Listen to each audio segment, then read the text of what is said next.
햄버거 잘 드셨어요?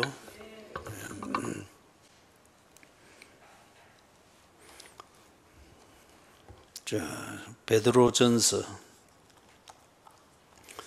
3장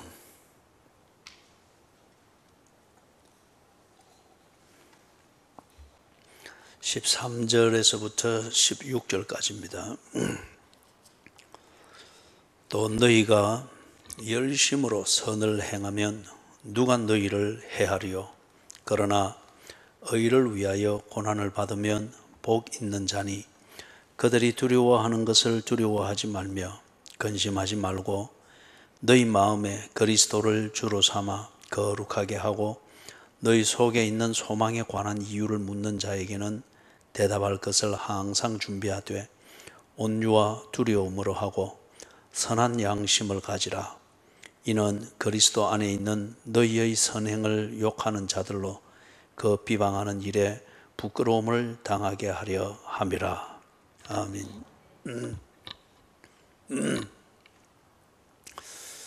또 오늘은 또 지난 주일보다 또 좀 더 짧게 또 짧아집니다. 그런데 이 교인들이 비 오면은 안 오고 오전 예배 마치고 나면은 또 가버리고 이러면은 이거 교회 공동체가 안 됩니다. 뭔가 개인적으로도 신앙생활은 할 수가 있어요. 신앙생활은 뭐 구원받을 때 부끄러운 구원이라서 그렇겠지만은 뭔가 이렇게 모여서 교회를 한다 그래 하면은 그걸 통해서 하나님의 일이 이루어지고 또 우리의 고넬료를 찾고 하는 이런 걸 위해서 교회 공동체가 세워지도록 뭔가 목숨을 걸어놓고 하는 그런 게 있어야지. 그렇죠? 좀 이제 또 교회 다니는 시간이 오래 걸리고 이러면 이제 다 묵은디가 된단 말이에요. 묵은디가 다 와서 감동만 하고, 예? 묵은디가 된다. 요래저래 빠져나가는 거 다 알기 때문에 그럴 때 좀 이 묵은디 되기 전에 좀 목숨을 걸어놓고 이래 하고 그게 안 되면은 그냥 개인적으로 신앙생활 하는 게 나아요. 아니면은 많이 모여 있는 데 가가지고 옆에 빙빙 돌아도 괜찮은 그런 교회에서 그냥 왔다리 갔다리 그래 하면 된다고. 그래서 제가 한 3개월 비우게 될 때 잘 생각을 하십시오. 잘 생각을. 교회 공동체를 하려고 하면은 뭔가 목숨을 탁 걸어놓고 해야 돼요. 그런 게 또 개척 단계의 그런 또 멤버들이 할 일이고. 자, 오늘 이제 이 본문이 그거와 유사합니다. 그래서 좀 생각하시도록. 지금 이 베드로전서는 고난당하는 그리스도인들을 위해서 쓴 거예요. 특별히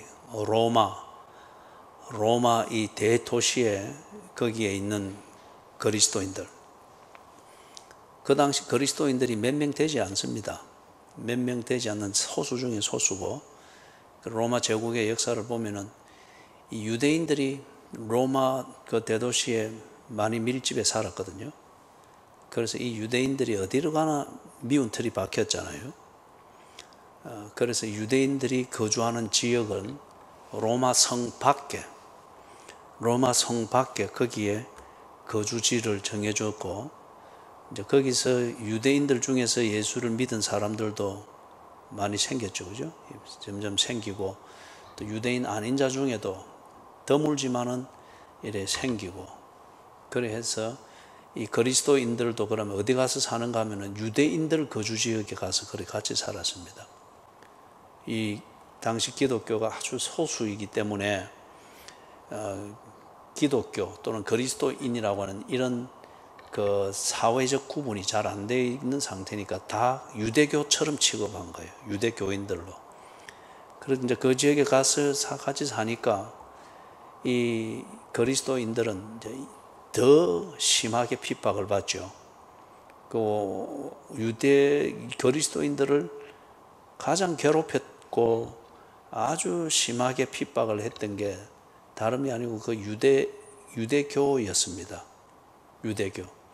이 로마 천주교가 우리 기독교를 얼마나 많이 죽였는지 모릅니다. 얼마나 많이 죽인지 몰라요.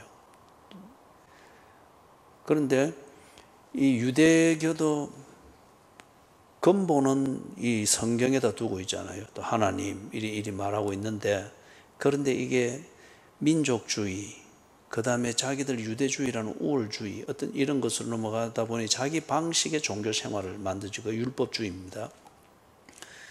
그래 되니까 표현과 말은 다 성경이고 하나님이고 다 이리 하지만은 그걸 걸쳐 있고 하는 내용은 이게 완전히 하나님하고 상관없는 거예요.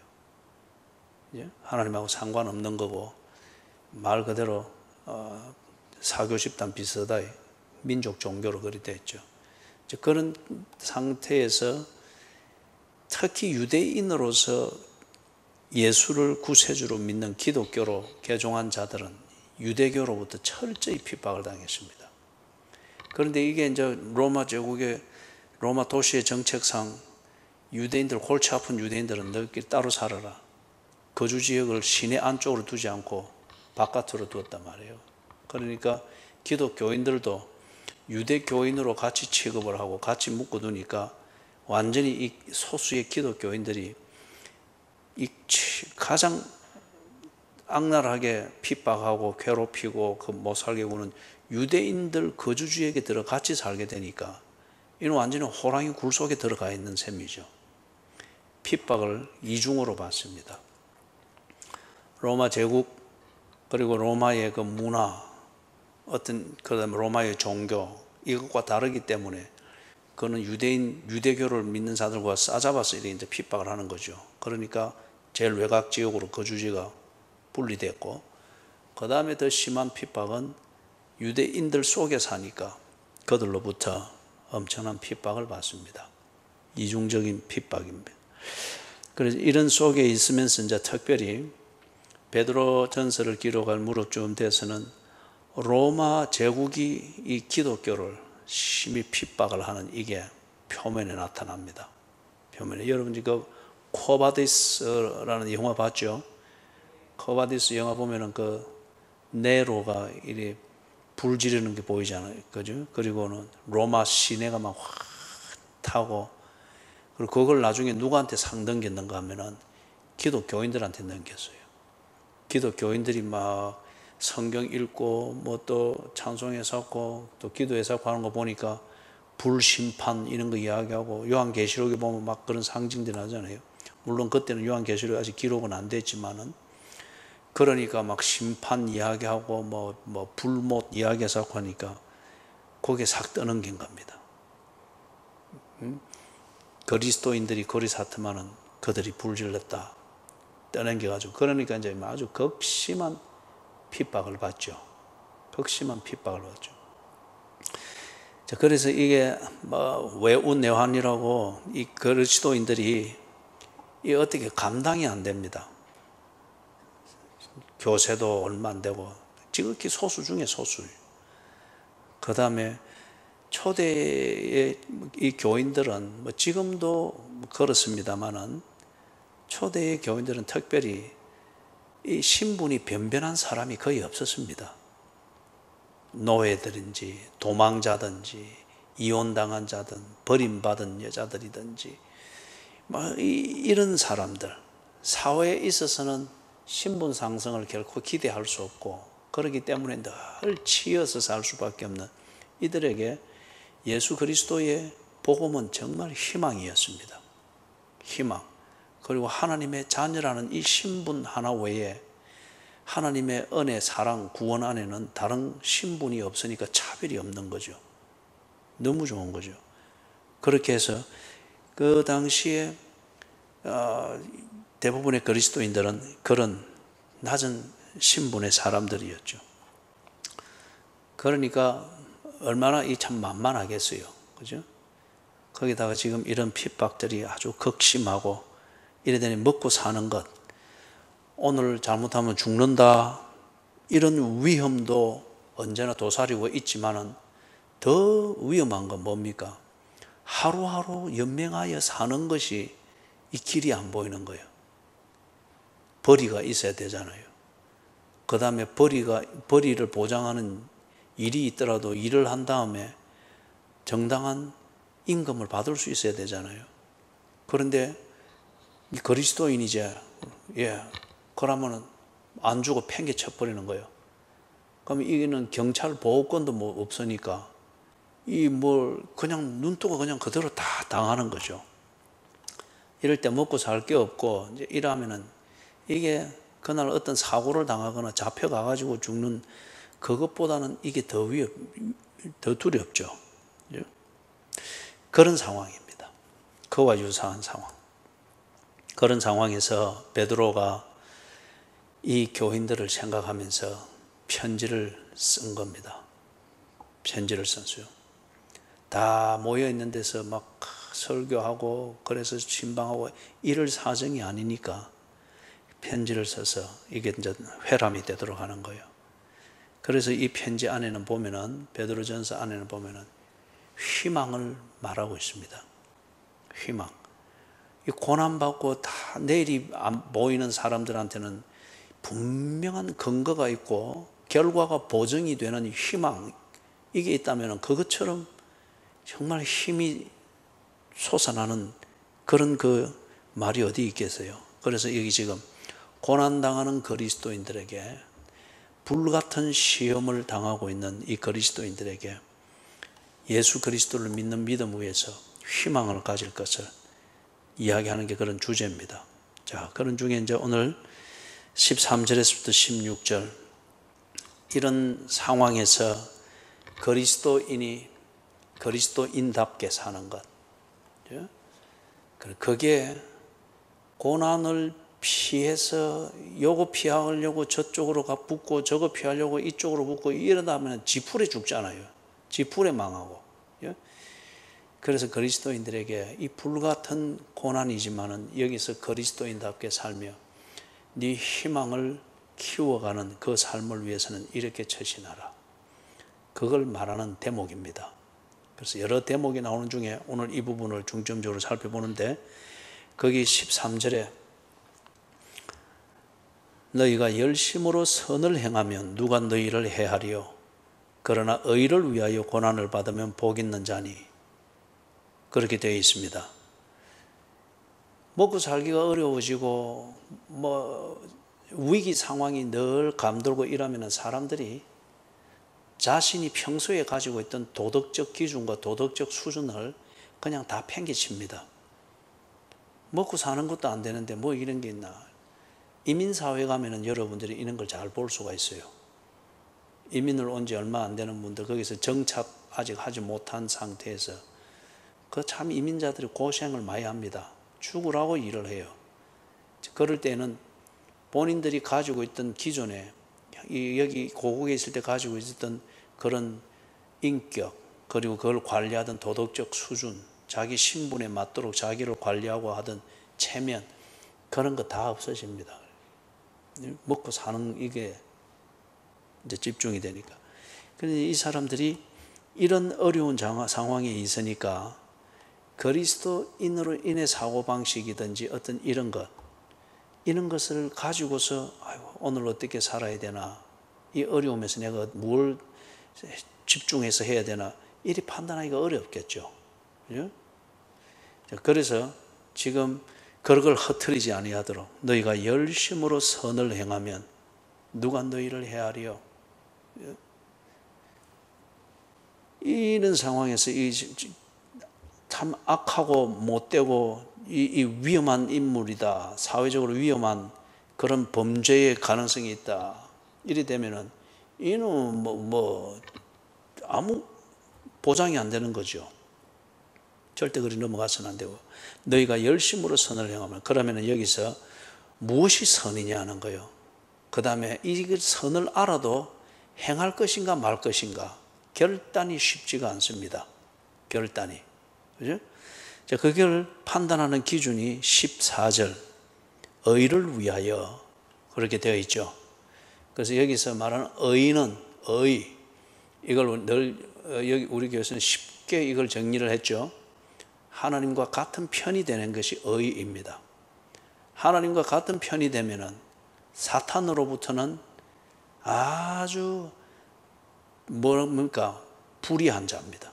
그렇게 딱 징계가 되고 사탄이 지배하는 세력으로부터는 블랙리스트에 올라가겠죠. 왕따가 되겠죠. 반면에 사탄의 같은 편이 되면은 하나님께 대해서는 아주 불의한 자가 됩니다. 그래서 하나님으로부터 버림을 받죠. 그게 지옥이라는 것입니다. 그래서 지옥에 있을 것인가, 천국에 있을 것인가, 어느 관계에 속할 것인가, 양쪽 다 관계에 다 속할 수는 없습니다. 하나님과 같은 편이 되면은 사탄과의 관계에서는 단절입니다. 사탄과 같은 편이 되면은 하나님으로부터는 단절입니다. 그래서 하나님과 같은 편이 될 때 이걸 보고 의라고 합니다. 그러면은 하나님과 같은 편이 되는 그러한 행동이 뭐냐? 하나님과 같은 편이 되는 사고방식이 뭐냐?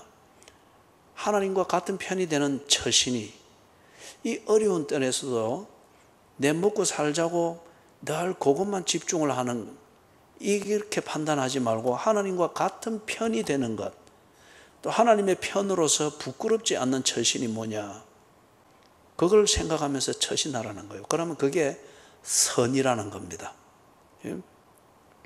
하나님이 보시고 고개를 끄덕끄덕하고 인정하는 것, 그게 그리스도인이 해야 될 선이라는 거예요.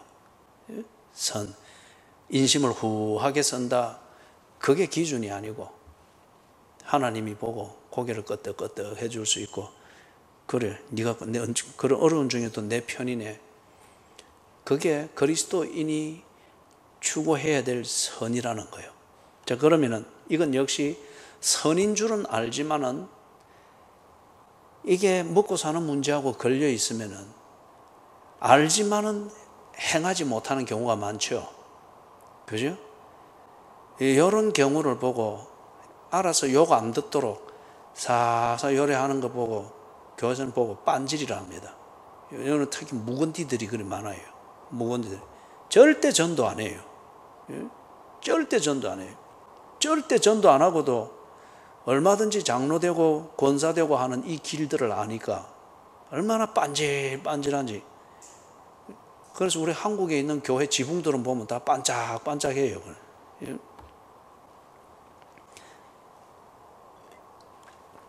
선이 무언가를 이제 이렇게 딱 판단이 돼서 압니다. 그러면 이걸 목에 칼이 들어와도 이걸 이렇게 하는 것이 내가 그리스도인답게 하는 것이다, 행하는 결단, 이걸 또 어떻게 하는가?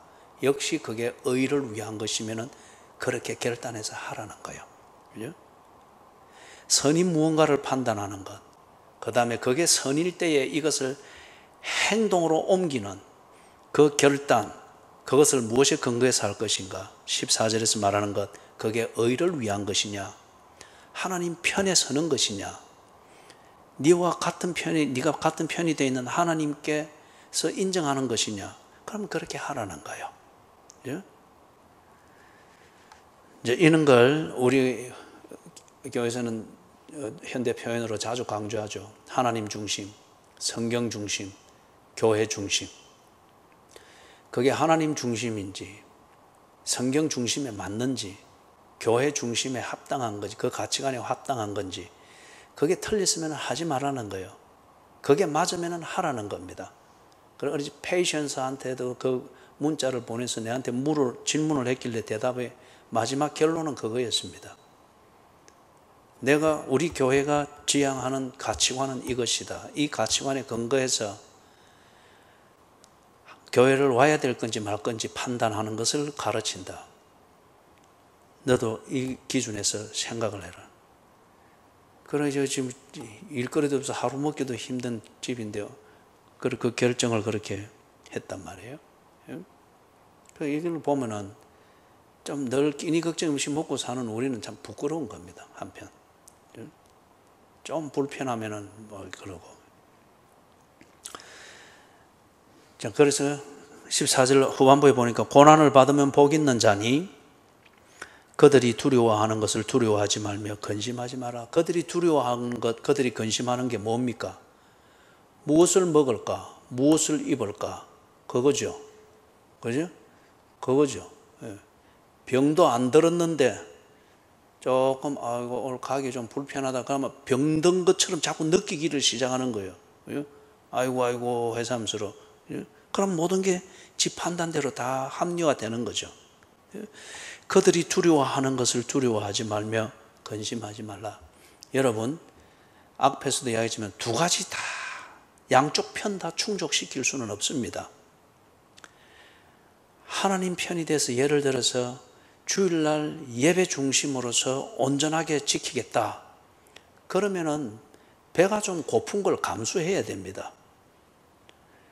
그 다음에 하루하루 살아가는 이 생활에서 내가 좀 뭔가 가족을 위해서든지 아니면 직장을 위해서든지 또는 누군가 나의 고넬료를 위해서 뭔가 좀 고민할 게 있고 해줘야 될 게 있는데 뭘 어느 정도 어떻게 해줘야 될지 모르겠다. 그러면은 하나님 중심, 성경 중심, 교회 중심으로 판단하기 위해서 좀 새벽을 깨워서 하나님과 좀 의논하고 고민하는 시간을 가져야 됩니다. 그래서 좀 잠이 모자라면 입이 텁텁해서 입맛도 없고 하루를 좀 힘들게 지내는 것을 감수를 해야 돼요. 감수를 해야 된다고요. 세상이 두려워하고 근심하는 것에 대해서도 완벽하게 해요.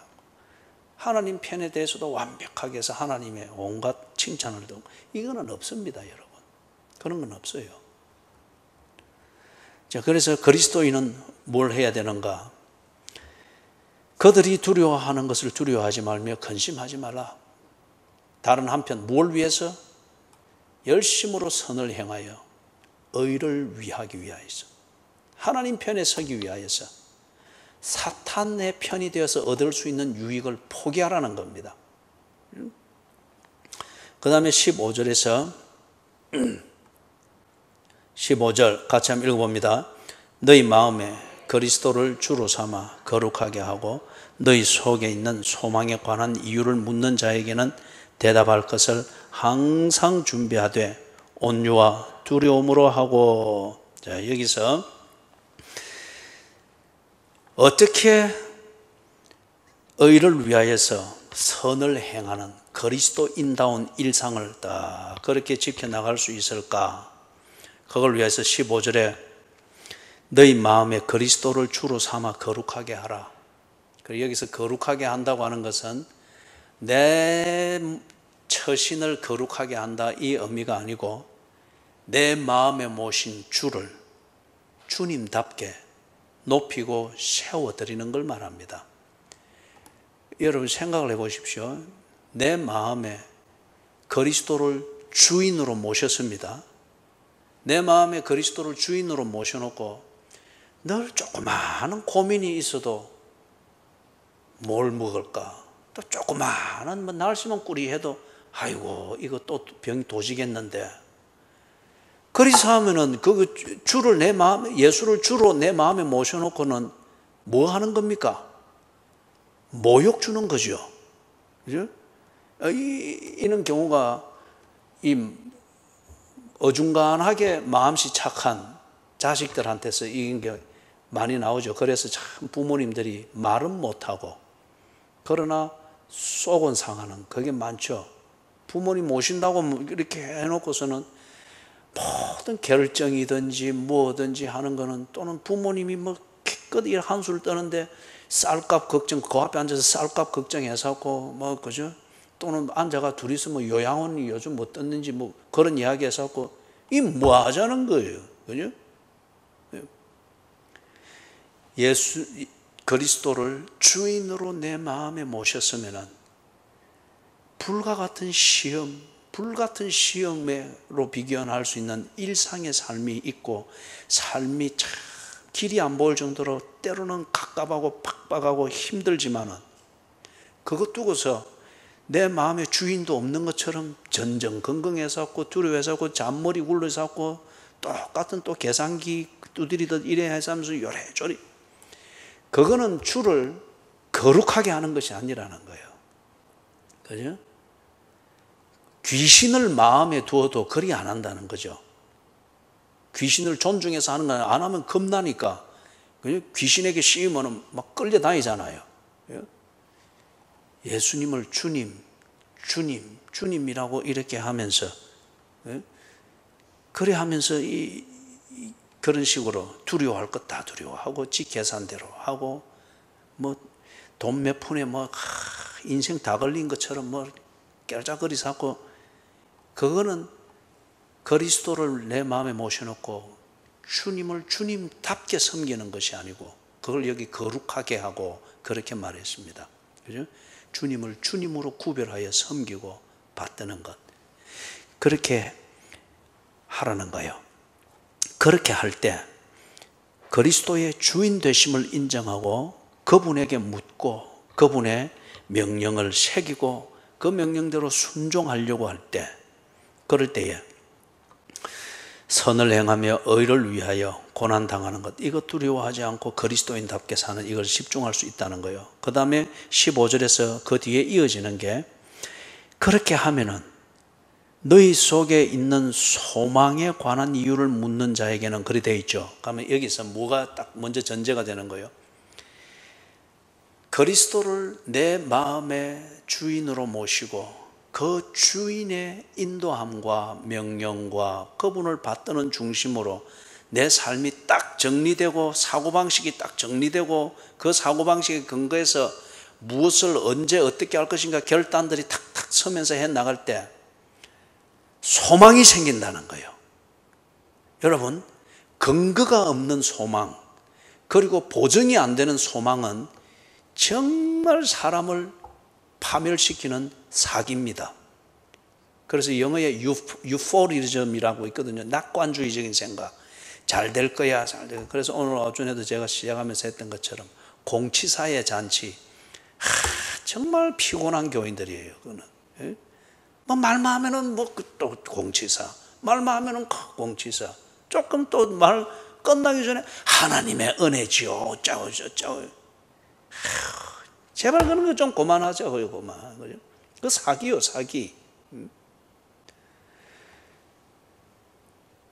그리스도를 내 마음의 주인으로 다 모시니까 거기서 뭉게구름 피어나듯이 소망이라고 하는 것이, 이리 살면 되구나, 이리 하니까 되네, 그러면 우리 주님의 인도하심을 따라서 이렇게 할 때 이것도 또한 지나갈 것이고요, 나는 내가 이르러야 될 목적지에 서 있겠구나, 소망이 다 생기는 거예요. 여러분, 그렇지 않습니까? 주인을 잘못 모시면은 그 밑에 있는 부리는 사람들이 다 고생입니다. 주인을 잘 모셔놓으면은 그 주인 덕에 그 밑에 있는 부리는 사람들이 시원찮아도 주인 덕에 재구실들을 합니다. 그죠? 그리고 그 결과들에 대한 언덕을 누리죠. 주인을 잘못 모시면. 근데 좋은 주인이지만은 이 부리는 사람 중에 못돼 가지고 주인을 자꾸 이용해 먹으려고 하면서 빤질빤질 그렇게 할 때 주인은 후덕하나 그 빤질이 그 화인은 우찌게 되는 거예요. 쫓겨납니다. 아무 언덕을 못 입죠.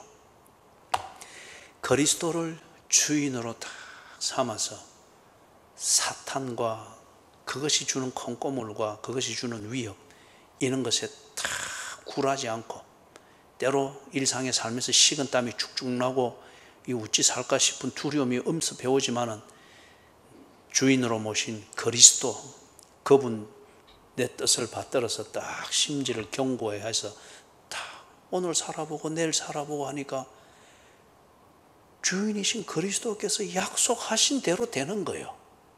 그죠? 사탄이 온갖 짓을 다 하고 막 두려움과 근심으로 꽉꽉 짜도 나의 오늘은 내일을 위하여 있고, 내가 맞이하는 내일은 내가 살았던 오늘의 열매로서 정직하게 딱 떠오는 거예요. 그러니 소망이 생기는 거죠. 소망, 검증된 소망, 보증된 소망. 그 다음에 거기서 소망에 관한 이유를 묻는 자에게는, 자, 그러면은 이 그리스도인들이 소망이 있다, 그 이유가 뭡니까? 그리스도를 내 안에 주인으로 모셨기 때문이에요. 그리스도를. 그래서 여러분, 그리스도인은 열심과 의지로 사는 게 아닙니다. 그리스도인은 내 안에 모신 주인의 은혜로 사는 겁니다. 그래서 그 은혜로 사는 우리의 삶이 소망이 되는 거예요. 이 소망이 그리스도인에게 열심을 내게 하고 의지를 불태우게 만드는 겁니다. 이게 안 되니까 열심히 살면 되는 줄 알고 또 의지를 가지고 살면 되는 줄 이라는 게 얼마 안 가서 다 번아웃, 탈진되어 버리고 좌절하고 낭망하고, 그죠?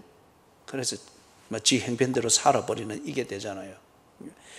열심과 의지 이게 문제가 아니고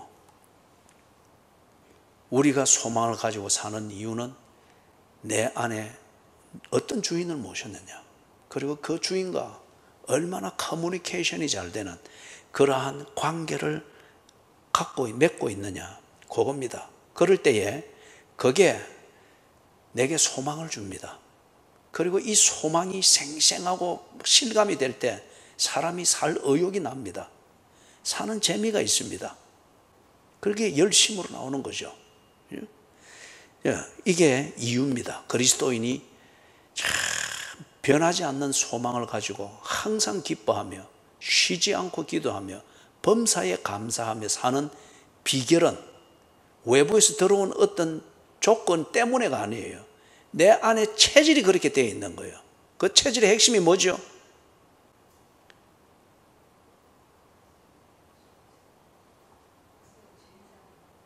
그리스도를 주인으로 삼는다, 이거예요.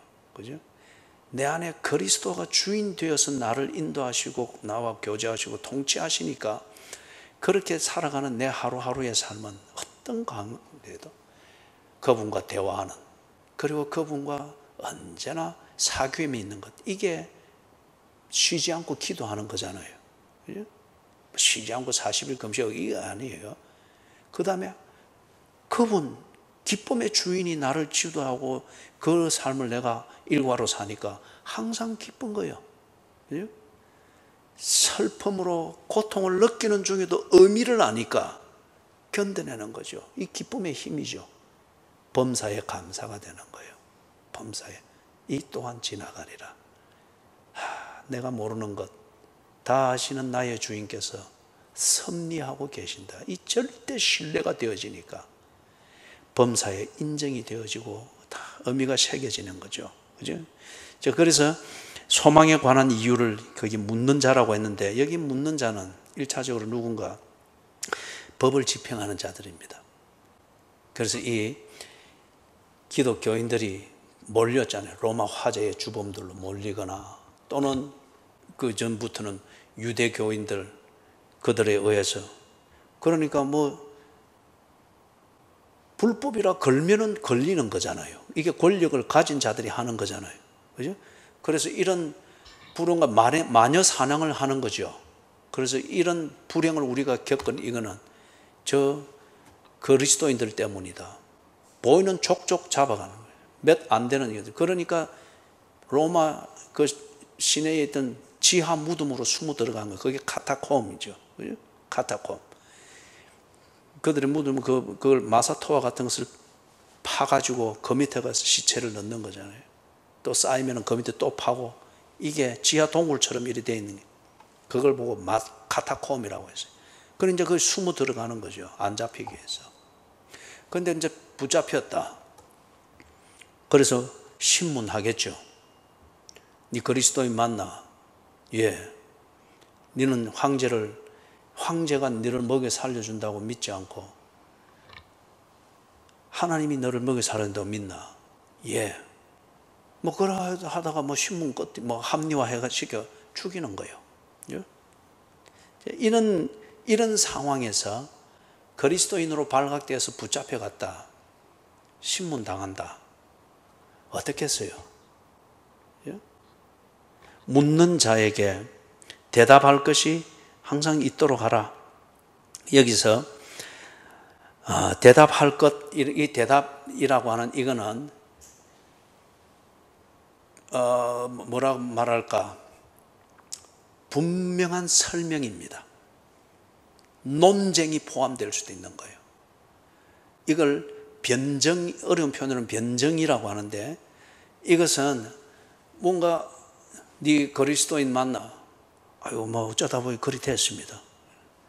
너는 황제를 그래 인정 안 하고 뭐 하나님이 뭘 네 먹이 살려준다. 니도 그렇게 너희들 신앙 고백이라 합시고 그리 하는 거가. 아유, 뭐 어쩌겠습니까? 우리 집안이 다 그래도 교인이고 뭐 그래 하고 내가 또 이리 하다 보니 나는 모태 신앙이라서 이리 되면 이리 됐습니다. 그거는 구질한 변명이에요.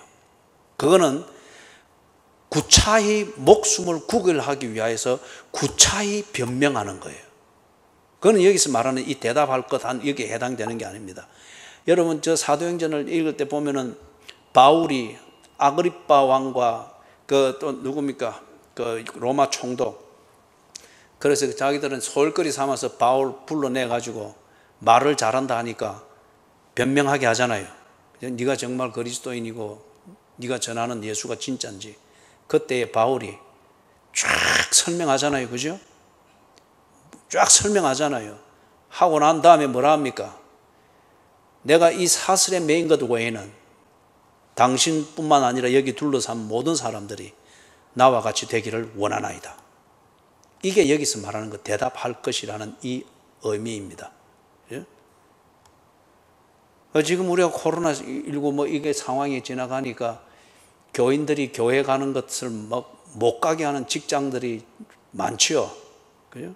그리고 또 뭐 공무원들 같은 경우는 그 뭐 안수집사라고 하는 분이 뭐 하는 얘기를 누가 전해줘서 들으니까 그래 뭐 그 위에 상사가 교회를 못 가게 한다는 거예요. 교회 다니는 안수집사인 줄 알고.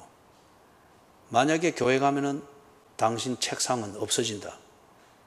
이거 뭐 강제 퇴직시키는 셈이죠. 그러고부터 이 양반이 지금 1년이 넘도록 교회를 못 온다는 거예요. 분명하게 교회를 핍박하는 게 이 상황에 있습니다. 그런데 단지 사회적 거리를 두는 이걸 규칙을 가지고서 우리가 뭐 거리를 두기 위해서 앉고 식사를 못해 이걸 두고 교회 탄압이다 이리 말해서는 안 돼요.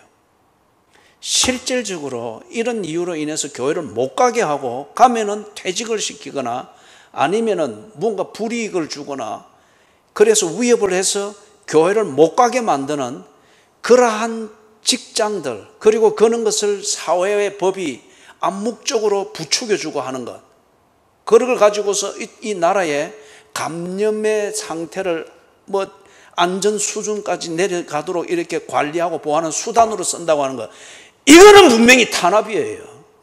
이런 걸 가지고 싸워야지. 이런 거는 요 밑에 보면은 온유와 두려움으로 하는데 방금 제가 이래한 거는 온유하지 못한 소리겠죠. 그죠? 그러나 분명히 싸워야 되는 거예요. 그 자꾸 지금 헛다리를 짚으면서 이러니까 교회에서 하는 얘기도 다 정치적 이슈로 몰려가 버리니까 이리 되면은 교회가 싸울 명분이 없는 거예요. 또 그런 걸 가지고 뭘. 자, 그래서 여기서 대답할 것을 항상 준비해라. 그럴 때 여러분, 어제 페이션스한테도 그런 이야기를 했지만 판단해야 될 기준이 무엇이면 내가 교회에서 교인들에게 지도하는 우리 교회의 원칙이 무엇인가를 정리를 해주고 이것에 맞춰서 네가 어떻게 처신할 것인가는 네가 결정해야 된다. 1시에 면접하기 위해서 네가 예배 반동가리만 잘라먹고 가든지 그게 잘못된 줄 알면은 딱 그게 만약에 그 직장을 못 잡더라도 예배를 온전히 드리든지 그리스도인답게 그거는 네가 결정해야 된다. 결정을 하는 기준은 이것이다. 정해줬다. 그것처럼 지금 교회를 못 오게 하고 뭐 이런저런 상황에서 그렇게 강요당해서 못 오고 위협을 당해서 못 온다. 그럴 때에 개 중에는 좀 이런 바울 같은 사람들이 좀 있어야 되지 않겠어요? 그리스도를 주인으로 섬기고 있다고 하면은 이 주인이 나를 먹여주시고 나를 입혀주시고 지금까지 인도해 주셨듯이 앞으로도 그러할 것이다라고 믿는 것 같으면은 나는 안수집사기 때문에 교회를 가야 됩니다. 감염되어서 와서 확진이 내가 나오면은 나를 퇴직시키든 엄벌을 하든 감봉을 하든 하십시오.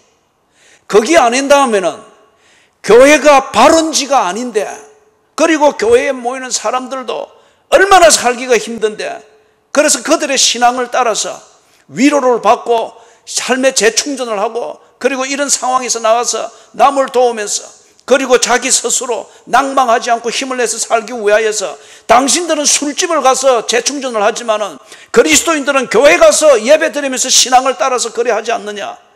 당신과 신앙이 다르기 때문에 그 신앙을 매도할 수 있느냐? 내가 가서 확진이 된다든지 이렇게 되면은 당신 규칙대로 그렇게 해라. 그러나 그렇지 않는다면은 왜 가는 자유를, 당신들이 노래방 가고 술집 가서 재충전하고 그걸 하듯이 나는 내 신앙 따라가서 이렇게 재충전을 하고 신앙의 힘으로 예배를 드리면서 은혜를 받고 재충전하고자 하는데 왜 강조하느냐? 내 안에 그리스도를 주인으로 모셨다고 하면은 대답할 것이 분명히 있어야 되잖아요. 그렇죠? 대답할 것이 분명히 있어야 되잖아요. 언제나 사회의 눈치를 보기 위해서, 그래서 내가 한 번씩 이야기하잖아요. 부엌에서도 이야기를 하듯이 꼼수 부리지 말라는 거예요. 감시 나오려면 나오라 그래요. 상식 수준 이상으로 지키고 있는 거예요. 거기에 대해서 그들이 가지고 있는 관료주의적 그러한 매뉴얼대로 문자적으로 적용을 할 때 그때는 할 말을 할 수가 있어야지. 그죠? 여기 대답할 것을 항상 준비해. 이거는 구차히 요래저래 꼼시 부려가면서 우리가 그런 환란을 피해서 지하 무덤을 파고 들어가고 무덤 속으로 숨어 들어가서 예배드리는 자유를, 우리가 그런 것은 할 수가 있습니다. 그리고 뭐 6.25 때에 막 와서 밀고 들어와서 그 교회 다니는 사람 다 죽인다 이럴 할 때에 막 장로님들이 막 피신하고, 또는 장로님들이 목사님부터 먼청해서 피신시키고 막 그렇게 지혜롭고 합리적으로 그렇게 위험을 피하고 이렇게 해야죠. 그러나 피해서는 안 될 경우가 있을 수 있겠죠. 또 피할 수 없는, 어쩔 수 없이 피할 수 없이 이렇게 이제 딱 묻는 자에게 신문대에 올라서게 될 경우가 있을 수 있겠죠. 또 바울이 그렇게 아그리빠 왕과 그 로마 총독이 그 하는 거기서 끌려 나가서 그렇게 될 수가 있겠죠. 그럴 때 구차하지 말자 이거예요. 내가 주인으로 섬기는 그리스도가 그리 구차한 분이 아니잖아요.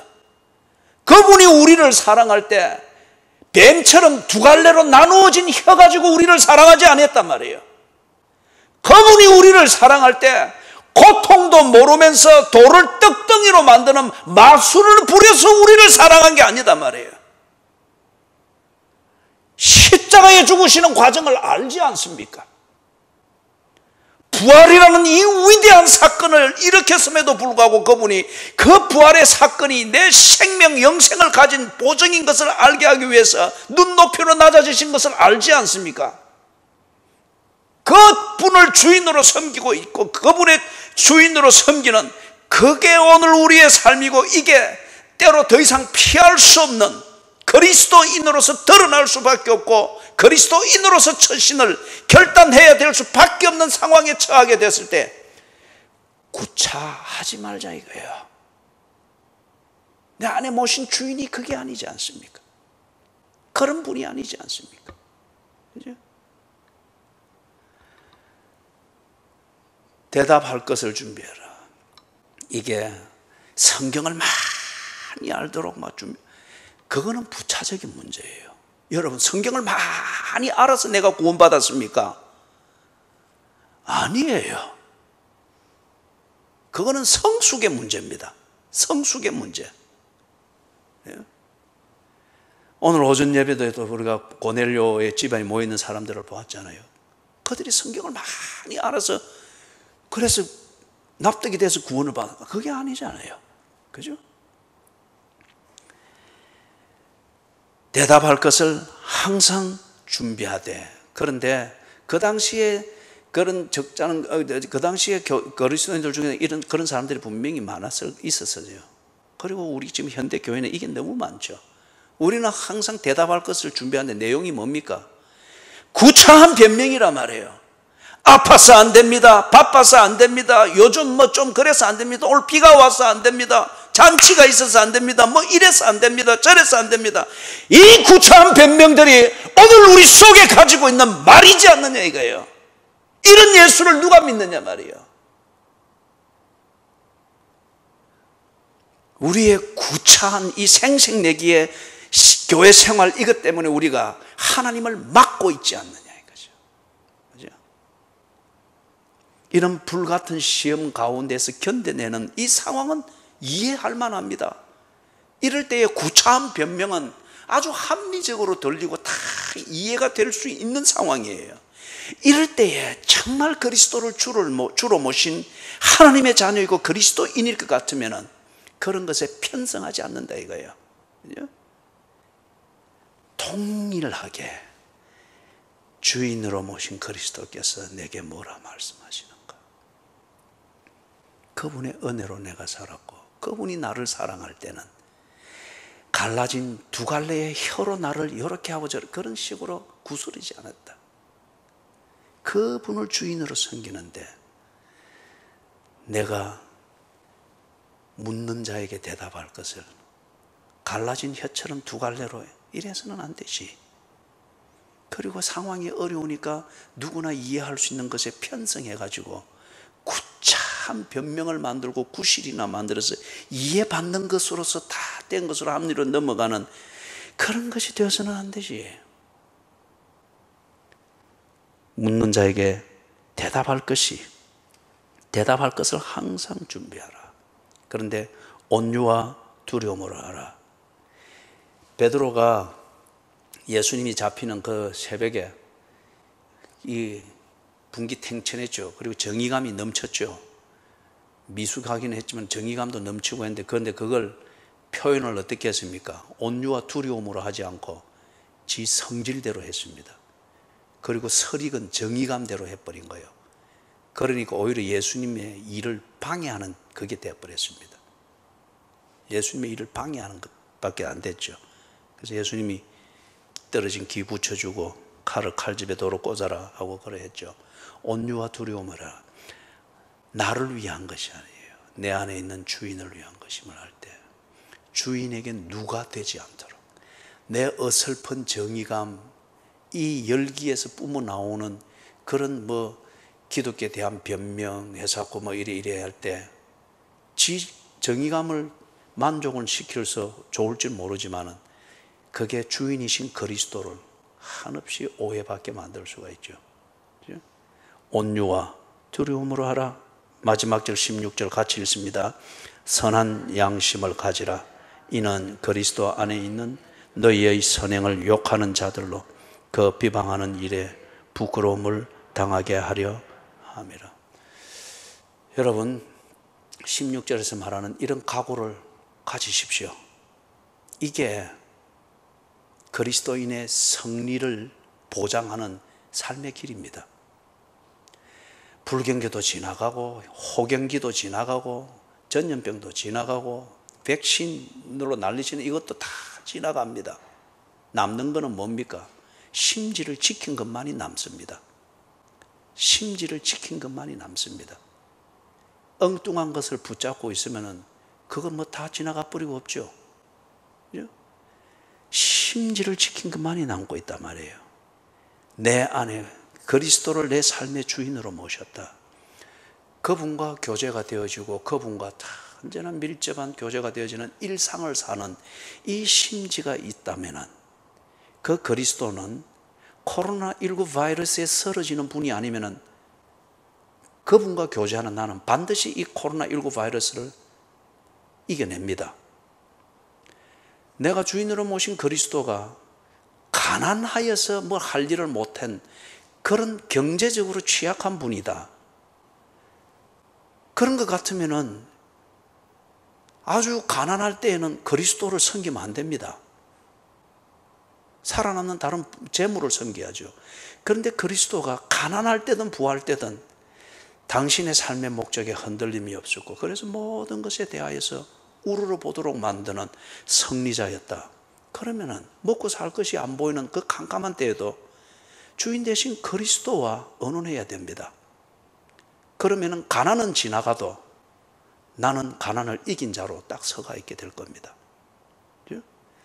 뭘 먹고 살 거라고 주일 예배 여러 땡가 묻고 저리 땡가 묻고 살면은 얼마나 오래 살 거라고 조금만 해도 뭐 아프니 어떻게 하느니 그렇게 해서 그런 사람들을 가족들이 보고 이웃들이 볼 때에 무슨 교회에 대한 그러한 매력을 느끼겠어요? 그죠?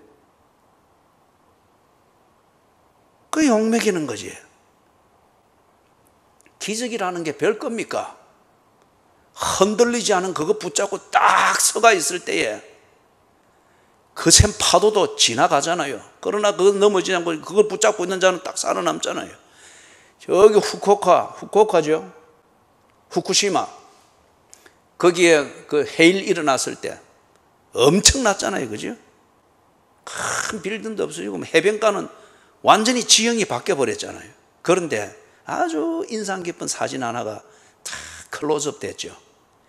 그 해변가에 쫙 있던 지금 해운대 해변가에 그 솔밭에 소나무들 있듯이 쫙 있던 그게 그 엄청난 해일에 다 쓸려 내려갔는데 모래가 드러나도록 다 쓸려갔는데 거기에 한 그루 거기 있었던 나무 한 그루가 크다란 나무가 딱 서가 있는 거예요.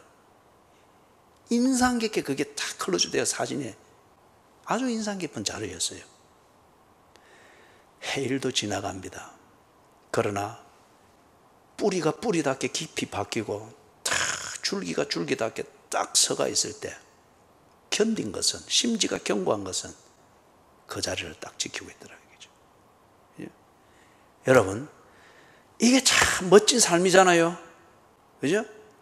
온 세상이 다 두려워하고 근심한다고 똑같이 허죽거리고 똑같이 몰려다니고 뭐 온 세상이 또 여기에 다 투자하고 역세권 웃으면서 일하니까 교인들의 기도도 다 뭐 역세권으로 다 바뀌고 이 뭐냐 말이에요. 그죠? 도대체 우리의 주인은 누구냐 말이에요. 우리의 주인은 부동산에 휘청거리는 그런 종류의 주인입니까? 16절에서 나오는 이거 다시 한번 읽으십시다. 선한 양심을 가지라.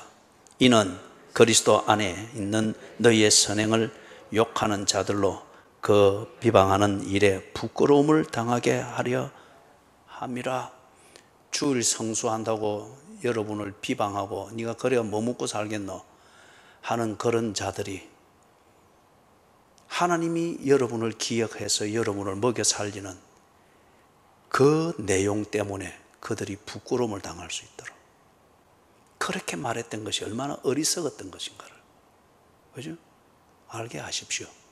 그게 뭐 원수를 갚는다는 중심이 아니고 당신의 심지를 지키는 것일 뿐이에요. 그래서 뭐 한 번 더 이야기를 해서 죄송하지만은 그래서 오늘도 페이션스에게 예배 마치고 가는 게 참 포기가 안 됐어요. 한편 참 안 됐어요. 나무 땅에 와가지고 그걸 제가 이민 생활을 해보니까 어느 정도 이해를 하죠. 또 유학 중이니까. 그래 참 안 됐어요. 그 결단을 하기도 쉽지 않았을 텐데. 그래 제가 해준 말은 그겁니다. 하나님이 네가 하고 있는 것을 보고 있다. 하나님께서 네가 하고 있는 그 일 그리고 네 결단을 만드는 너의 그 깨끗한 양심을 하나님은 결코 잊지 아니할 것이다.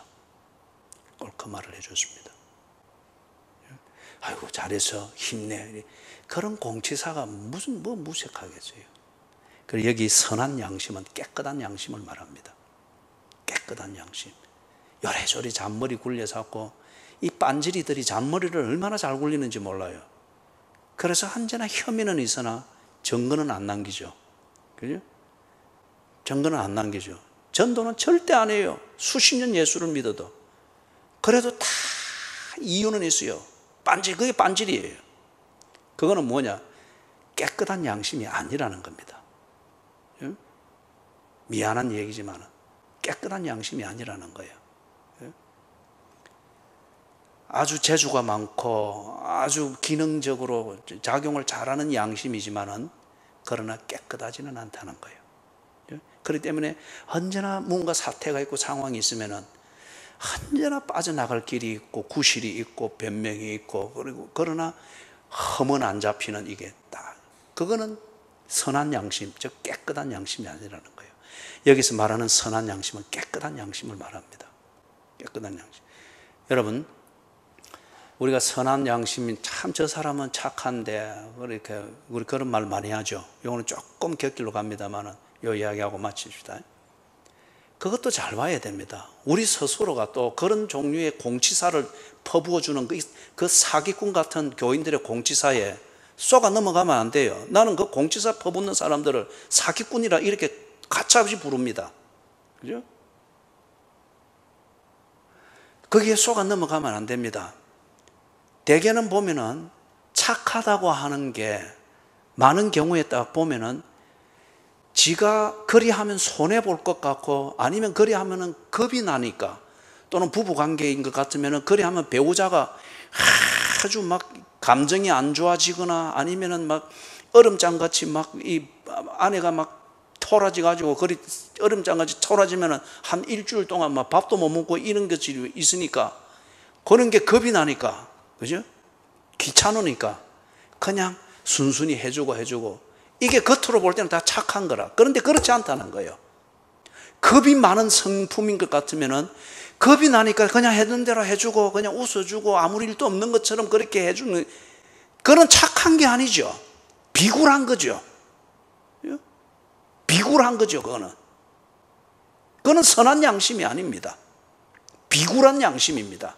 살아남기 위해서, 아니면은 내가 불편한 것을 갖는 게 귀찮기 때문에 그냥 차선책으로 그래 하면서 스스로 만족을 찾는 비굴함이며 잔머리를 굴리는데 아주 익숙한 양심일 뿐인 거예요. 뭔가 감이 좀 오죠, 그죠? 여기서 선한 양심은 그런 게 아니고 깨끗한 양심을 말합니다. 깨끗한 양심. 이런 사람은 두말하지 않습니다. 왜 뱀이 혀가 갈라져가 두 개가 날랑날랑거려요? 이런 재주를 부릴 줄 아는 양심을 말하는 게 아니에요.